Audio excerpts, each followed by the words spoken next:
What's good, y'all? It's Kingtise. Welcome back to Throughout the Association. It looked like the foolishness was not just limited to the court.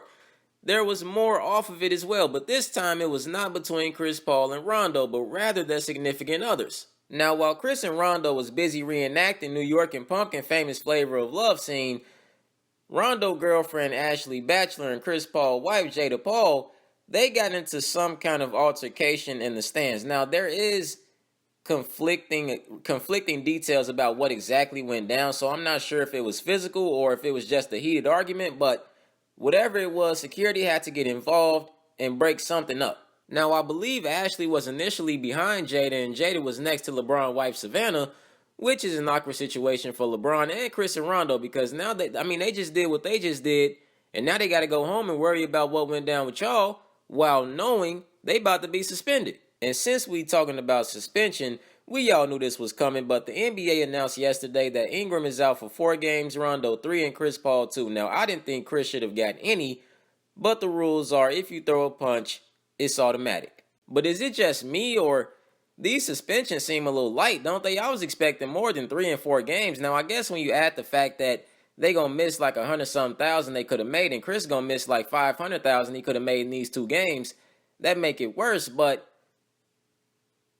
if you want to send the message that this shouldn't happen again, 3 and 4 games, I don't know. That may not be the best number. That's just a small vacation. But December 13th, set y'all calendars. That's the next time LA face the Rockets, the next Celebrity Deathmatch, WrestleMania. Get y'all tickets now and don't miss it. What you guys think about this? And definitely subscribe. Asked me not to talk about the situation. It is what it is. You guys see I have 3 games, and I look forward to getting back and helping my team on this weekend. We gotta find a way to get wins. We've been in every situation, every game closely. Now it's about executing both ends of the court and following the game plan. And Rondo, as you move on, how do you guys get better on the defensive end? Y'all proving y'all can score, but defensively, people are scoring pretty easy on it. It's our communication. Our pick and roll defense isn't where we need to be right now. Too many open shots, so we've got to find a way to communicate and transition and work on our pick and roll defense. Say anything to this? No. As one of the leaders of this team, how do you go about taking just accountability for the incident itself in terms of dealing with teammates and stuff? Everyone knows who I am, on my team, and I think they still respect me for what I do and what I bring to this team.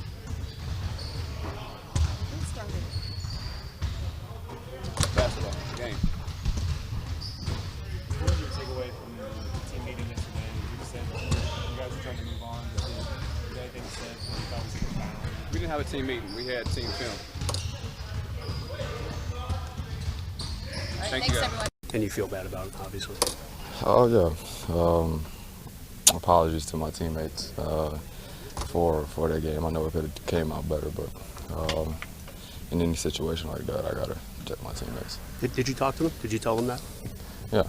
We have a tight-knit group where I can talk to those guys about things like that, and that's what went on.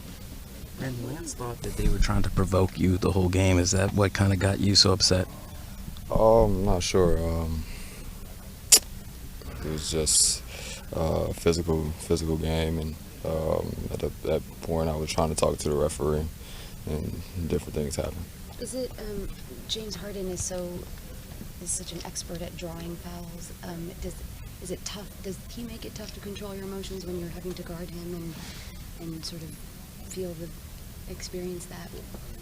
Absolutely not. I think you look back and you learn from it. You learn different things on the basketball floor that you can get away with. As someone who's talked about growing into a leadership role with this team, how important is it for you to take accountability for an incident like this? It's my full responsibility. I think I'm the one that caused action, and I'm going to take the full responsibility for every action that I did. And 100% that I was wrong for my teammates, but I also stepped up for my teammates, and that's what I'm going to do 10 times out of 10. Brandon, what was going through your mind when you were back at midcourt and then you saw that Chris and Rondo had engaged? What was going through your mind that led you to go back into it? I'm not sure. I think I seen 5 Rockets players, 2 of our guys. That's what made me go back. Last question, please. Brandon, what said he thought that like the foul on Josh, when he got clotheslined, that sort of made everybody a little tense and a little on edge. Do you think that that's something that stayed with you? It was a physical game. I think, all in all, I think if they're going to do a couple things, I think we had to have the aggressiveness and the confidence and the comfortability to fight back. So that's what we did.